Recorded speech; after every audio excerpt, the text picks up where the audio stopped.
Do you need to remove the motherboard from your Inspiron 16 Plus 7630?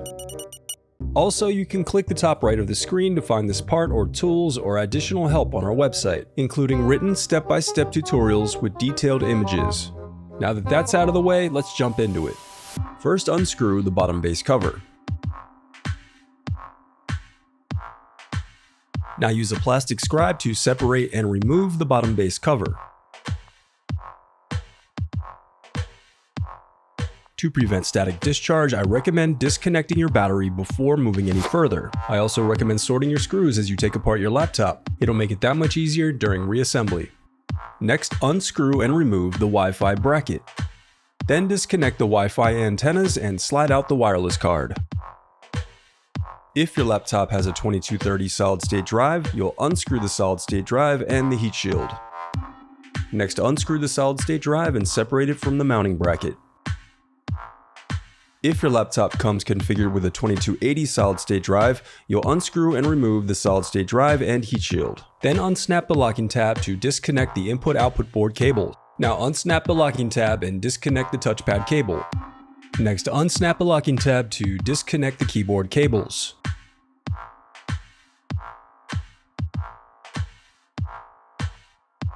Next, disconnect the speaker cables. Now unsnap the locking tab to disconnect the LCD cable. Then disconnect the DC jack cable. Disconnect the left cooling fan. Now unscrew and remove the left cooling fan. Then disconnect the right cooling fan. To unscrew and remove the right cooling fan. Now unscrew and remove your heatsink.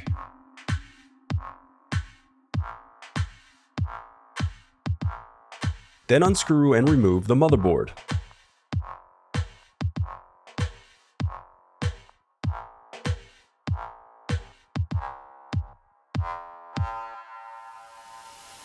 The reassembly of your laptop is as simple as following your steps in reverse.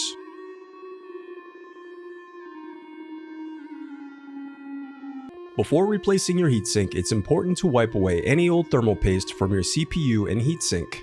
Note, for maximum cooling of the processor, do not touch the heat transfer areas on the heatsink and CPU. The oils on your skin can reduce the heat transfer capability of the thermal paste.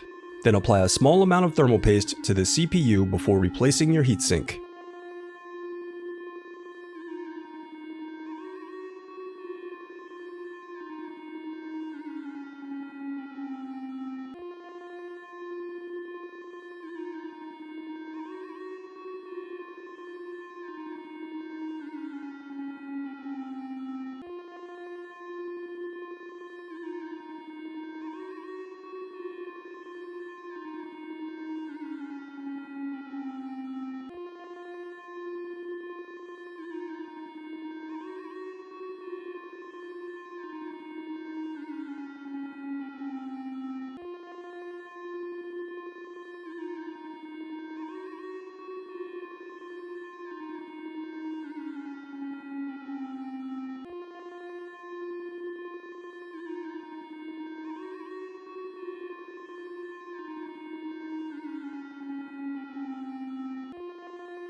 If you still need help, you can visit partspeople.com and view printable DIY instructions to help you along the way. We also have playlists of thousands of Dell tutorials for hundreds of different models, so keep checking back. Thanks for watching.